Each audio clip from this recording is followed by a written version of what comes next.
ফুল সারে সরাইয়া দিল, কারণ কি ভারতের বিপক্ষে কথা বলছে। এখন কি করলো দেখেন, মায়ের দোয়া ক্রিকেট বোর্ড বানাইলো এখন বাংলাদেশে। মায়ের দোয়া ক্রিকেট বোর্ড কি, সালাউদ্দিনের ছেলে, সালাউদ্দিন আহমেদের ছেলেরে ওই দলের সদস্য বানায় দিল। সাদেক হোসেন খোকার ছেলেরে সদস্য বানায় দিল। তারপরে আমির খসরুর কি ছেলেরে বানায় দিল।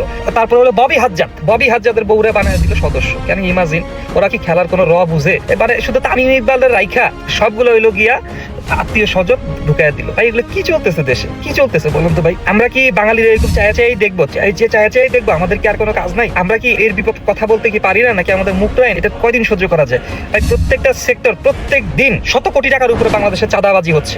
শুধু ঢাকা শহর থেকে, চিটাগাং বন্দর থেকে 200 থেকে 250 কোটি টাকা চাঁদাবাজি হচ্ছে পার ডে।